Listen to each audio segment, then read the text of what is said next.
प्रिय परमेश्वर आशीष देंगे आपको फलवंत करने के लिए।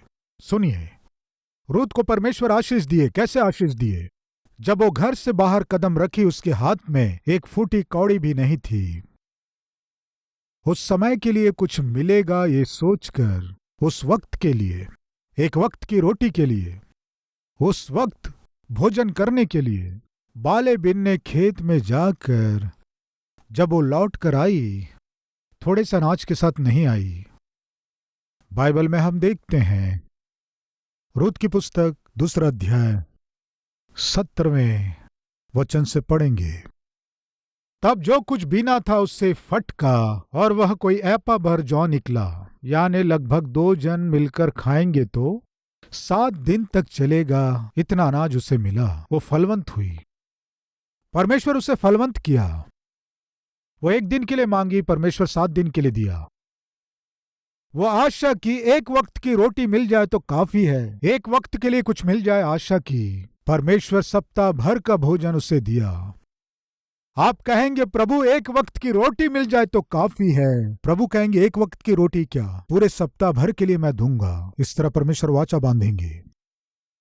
रूत फलवंत हुई। दूसरा, प्रिय रूत,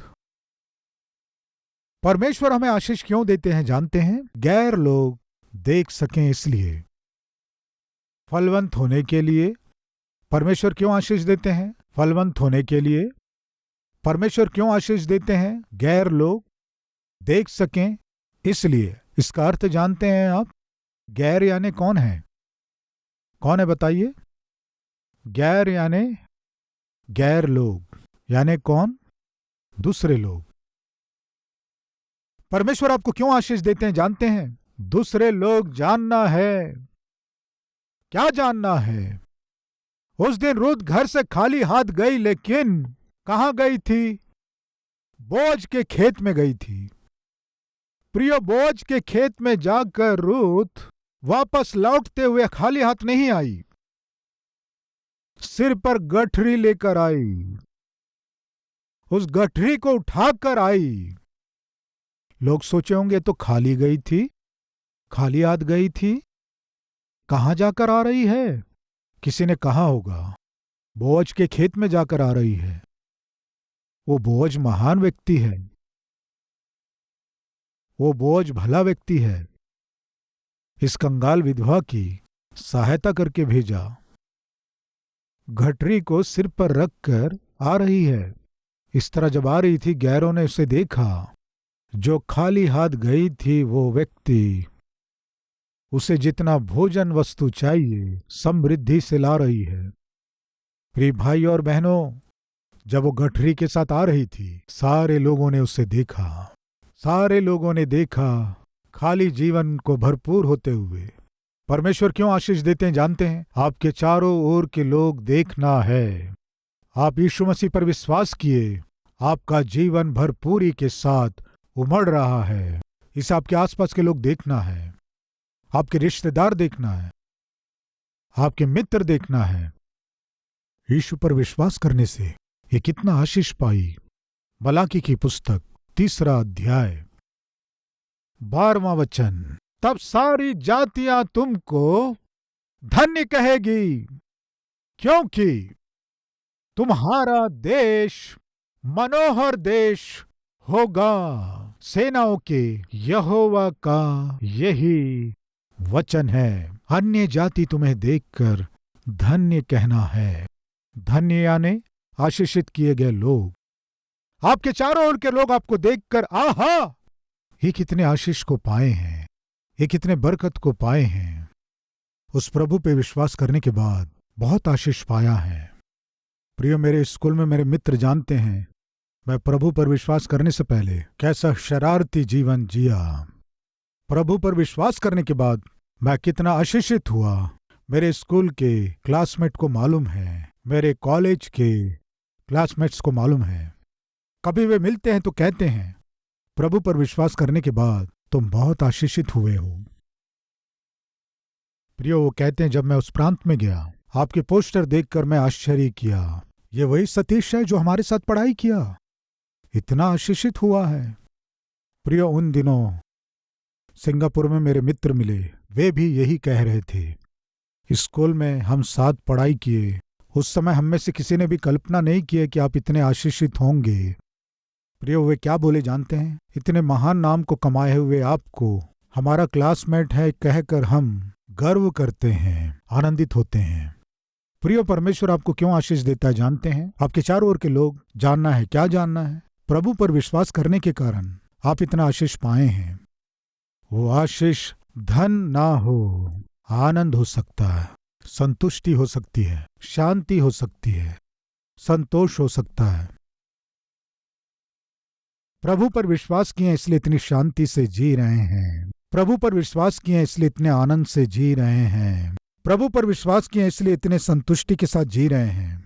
प्रभु पर विश्वास किए इसलिए इतने प्रेम के साथ जी रहे हैं। बच्चों को इस तरह पाल पोस रहे हैं। कह पाना है। परमेश्वर आशीष देते हैं किस लिए? आपके चारों ओर के लोग आपको देखना है, जानना है, इसीलिए परमेश्वर आशीष देते हैं। इस विषय को ना भूलें। मत्ती उसका 5वां अध्याय 16वें वचन में इस तरह लिखा है। मत्ती का सुसमाचार 5वां अध्याय 16वें वचन को पढ़ रहा हूँ। उसी प्रकार तुम्हारा उजियाला मनुष्यों के सामने ऐसा चमके कि वे तुम्हारे भले कामों को देखकर तुम्हारे पिता की जो स्वर्ग में है बड़ाई करे। अन्य जातियों के सम्मुख आप कितने आशीषों को पाए हैं। आप कितने आत्मिक हैं, किस तरह प्रकाशित किए गए हैं। तुम्हारे उजियाले को अन्य जातियों के बीच प्रकाशित होने दीजिए। ज्योति के संतान के रूप में जिए। आपकी आत्मिकता क्या है प्रकट कीजिए। आप में जो परमेश्वर है कितना महान है दिखाइए। तब अन्य लोग तुम्हारे परमेश्वर पर विश्वास करेंगे, जान पाएंगे। एक दिन एक व्यापारी, उसका काम खत्म होने के बाद क्या करना समझ में नहीं आ रहा था। सामने एक चर्च था तो क्या हो रहा है देखेंगे सोचकर वो व्यापारी उस चर्च के अंदर गया। वो एक नास्तिक था। वो चुपचाप बैठा था। वचन प्रचार करने वाला प्रचार कर रहा था। इस बीच एक व्यक्ति उठा। क्या हुआ पता नहीं, सीधे वचन प्रचार करने वाले व्यक्ति के पास गया।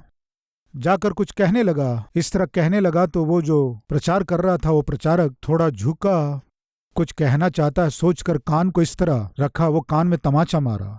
इतने लोगों के बीच उस प्रचारक को मारने से जब उसने गाल में तमाचा मारा, अपने गाल को इस तरह पकड़कर प्रभु आपको आशीष दे कहकर चुपचाप वचन प्रचार करने लगा। जो मारा वो मारकर बाहर चला गया। उस दिन जिन्होंने देखा, आत्मिक लोगों को बुरा लगा और दुखी हुए। ऐसा क्यों हो गया सोचे। चर्च खत्म होने के बाद ये नास्तिक सब चले जाने के बाद उस प्रचारक के पास गया। क्या कहा जानते हैं? यदि मैं आपके स्थान में होता तो उसे मार डालता। यदि मैं आपके स्थान में होता तो उसके बाल पकड़कर दीवार पर पटकता। इतने लोगों के सामने वो आपका इस तरह अपमान करते हुए आपको तमाचा मारने से आप ना तो क्रोध किए ना कुछ उसे बोले। खामोशी के साथ आप अपने काम को कर रहे थे। परमेश्वर कहाँ रहता है, कैसा है, मैं नहीं जानता, लेकिन आज मैं आप में परमेश्वर को देख सका हूं। प्रियो, हमारे आसपास के लोगों को हम में किसे दिखाना है? प्रभु को दिखाना है। हमें क्रोध नहीं दिखाना है। हमें अपने आवेश को नहीं दिखाना है। हमें अपने घमंड को नहीं दिखाना है। हमें अपने अहम को नहीं दिखाना है। हमें अपने मूर्खता को नहीं दिखाना है। हमें प्रभु को दिखाना है। तुम्हारे भले कामों को देखकर तुम्हारे स्वर्ग के परमेश्वर की महिमा कर सके। तुम्हारे उजियाले को इस संसार पर प्रकाशित करो। परमेश्वर क्यों आशीष देते हैं? हमारे आसपास के लोगों को हमारा परमेश्वर कितना महान है दिखाना है। इसलिए तीसरा, रूत जो उठा कर लाई उस गठरी के द्वारा लोगों के सम्मुख गवाही प्रकट हुआ। रूत परमेश्वर पर विश्वास की और वो परमेश्वर उसे आशीषित किया। जब कुछ भी नहीं था ऐसे समय में, जब कोई साथी नहीं था ऐसे समय में, एक वक्त की रोटी भी नहीं थी ऐसे समय में, तेरा परमेश्वर ही मेरा परमेश्वर है ये विश्वास की वही परमेश्वर उसको संभाला। वही परमेश्वर उसे आशीषित किया। संसार देखा। जब आपको लोग देखें, आप अपने दीनहीन स्थिति में परमेश्वर पर विश्वास करना, उपासना करना, जब लोग देखें, आपका आशीष पाना, लोग देखकर कह पाना है उस परमेश्वर पर विश्वास की, इसलिए उसके कष्ट दूर हो गए। उस प्रभु पर विश्वास किया, इसलिए उसका जीवन इतना ऊंचा किया गया। और तीसरा, बांटने के लिए। परमेश्वर क्यों आशीष देता है? बांटने के लिए। देखेंगे, आइए 18वें वचन को पढ़ रहा हूं। तब वह उसे उठाकर नगर में गई और उसकी सास ने उसका बिना हुआ देखा, और जो कुछ उसने तृप्त होकर बचाया था, क्या लिखा है? उसको उसने निकालकर अपनी सास को दिया। परमेश्वर हमें क्यों आशीष देते हैं जानते हैं? बांटने के लिए। प्रियो, रूत जब खेत में जाकर परिश्रम से काम की और उसके परिश्रम को जब बोअज ने देखा, कहा, बेटी आकर बैठो। कुछ बालों को दिया, उन बालों को वो खाई, तृप्त हो गई और कुछ बचाकर रखी। क्यों बचाकर रखी जानते हैं आप? अपनी सास को देने के लिए। परमेश्वर हमें इसलिए आशीष नहीं देते हैं कि हम छिपा कर रखें। परमेश्वर हमें क्यों आशीष देते हैं बताइए? दूसरों के साथ बांटने के लिए।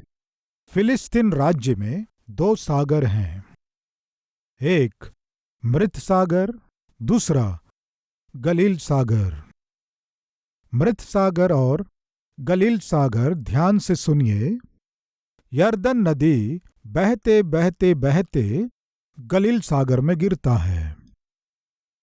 गलील सागर की विशेषता क्या है जानते हैं? इस ओर से यरदन नदी बहते हुए गलील सागर में मिल जाता है। इस तरह मिलने वाले पानी को गलील सागर अपने में ही ना रखकर दूसरी ओर से उस पानी को छोड़ता छोड़ता छोड़ता रहता है। इधर से पाता है और इधर से छोड़ता है। गलील सागर के चारों ओर बहुत ही हरियाली है।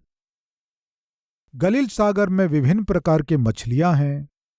उस गलील सागर पर निर्भर होकर बहुत से लोग जी रहे हैं। गलील सागर क्यों आशीषित है कहने से वो एक ओर से पाता है और दूसरी ओर से बांटता है। अभी ध्यान से सुने। ये गलील सागर का छोड़ा हुआ पानी बहते बहते बहते मृत सागर में मिल जाता है। मृत सागर का क्या स्वभाव है जानते हैं? एक ओर से मृत सागर में पानी आते रहने से भी दूसरी ओर से मृत सागर अपने पानी को किसी को नहीं बांटता है। पानी पाता है, पानी लेता है, लेकिन किसी को बांटता नहीं है। पाना जानता है लेकिन बांटना नहीं जानता है। मृत सागर ऐसा ही रह गया। उसमें मछलियां नहीं रहती। मृत सागर के चारों ओर देखेंगे तो कहीं हरियाली दिखाई नहीं देती है। मृत सागर में कोई भी मछली पकड़ने नहीं जाता है, क्योंकि वो सागर मृतक है, उसमें जीवन नहीं है। क्यों जीवन नहीं है कहने से वो केवल पाता है, बांटता नहीं है। आज सुनिए भाइयों बहनों, परमेश्वर आपको क्यों आशीष देता है जानते हैं? आपके आशीषों को आप बांटेंगे इसलिए। रूत जिसे वो पाई उसे वो अकेली ही अनुभव करने वाली नहीं थी, वो बांटने वाली व्यक्ति थी। एक जंगल में एक व्यक्ति यात्रा कर रहा था। उसे बहुत प्यास लग रही थी।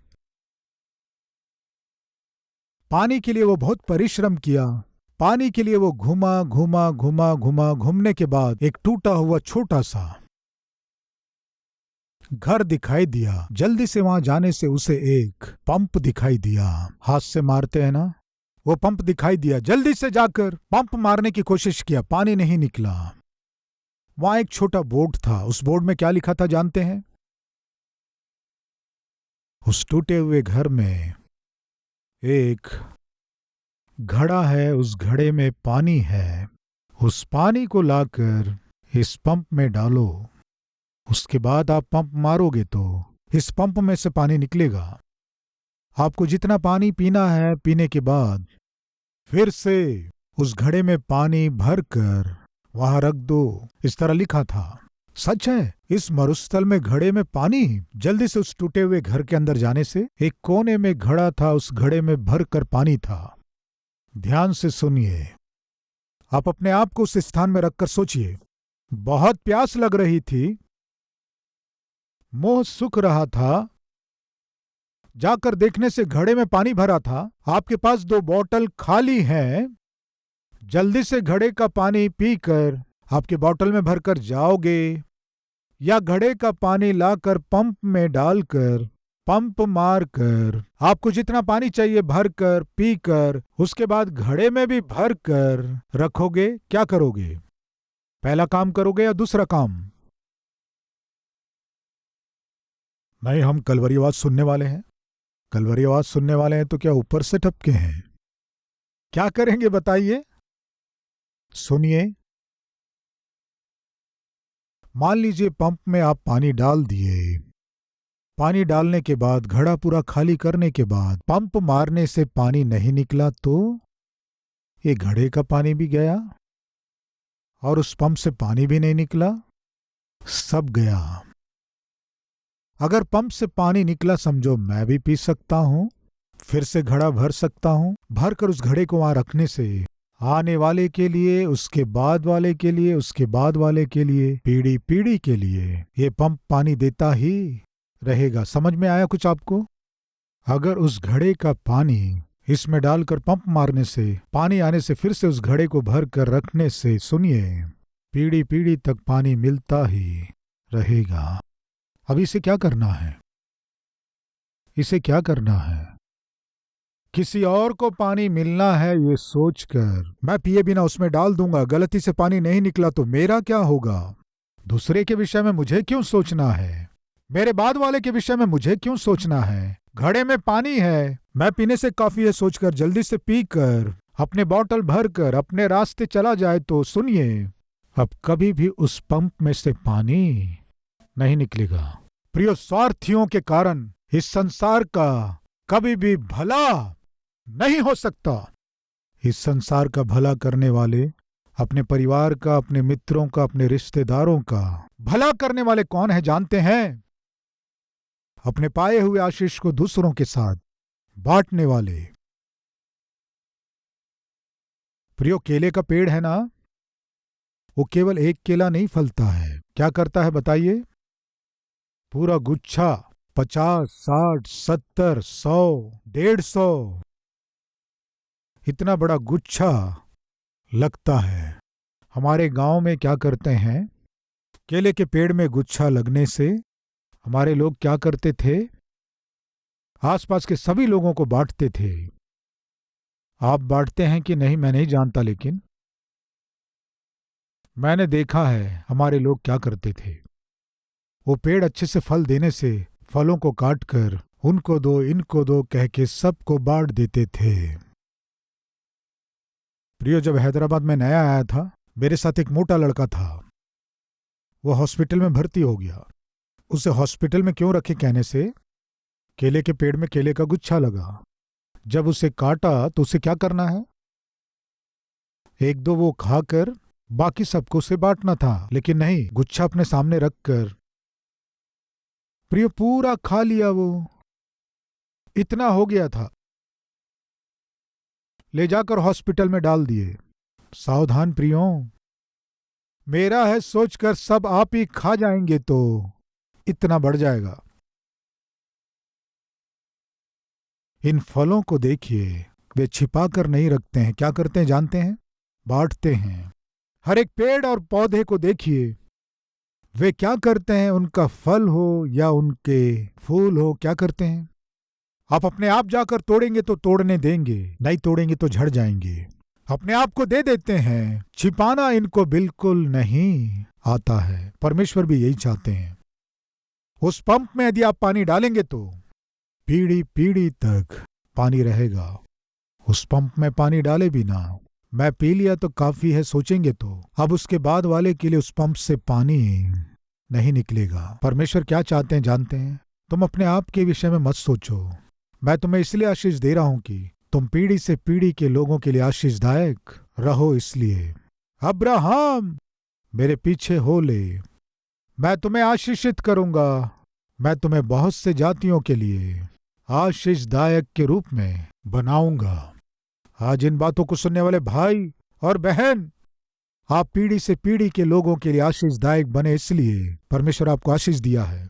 उतना ही मैं अकेला आशीष पालूं तो काफी है, केवल आप अकेले खुश होने से काफी है, आप अकेले अच्छे होने से काफी है। ये गंदी सोच आपको आनंद नहीं देगा, खुशी नहीं देगा, शांति नहीं देगा। मैं ही नहीं, मेरे साथ बहुत से लोग अच्छे से रहना है। मैं ही नहीं, मेरे साथ बहुत से लोग आनंद के साथ रहना है। मैं ही नहीं, मेरे पाए हुए आशीषों को बांटने के द्वारा मेरे रिश्तेदार, मेरे मित्र, मेरे हितैषी सब आशीष पाना है। प्रिय रूत का नाम इतिहास में क्यों लिखा गया जानते हैं? वो अपनी आशीषों को बांटने वाली स्त्री थी। इसलिए परमेश्वर आशीष देगा क्या? यस। क्यों आशीष देता है? फलवंत होने के लिए। क्यों आशीष देता है? दूसरे लोग आपको देख सकें। क्यों आशीष देता है? बांटने के लिए। ये 3 आशीषें, ये 3 अद्भुत गुण हम अपने जीवन भर दिखा सकें। प्रार्थना करेंगे, हर एक जन प्रार्थना में सहभागी हों।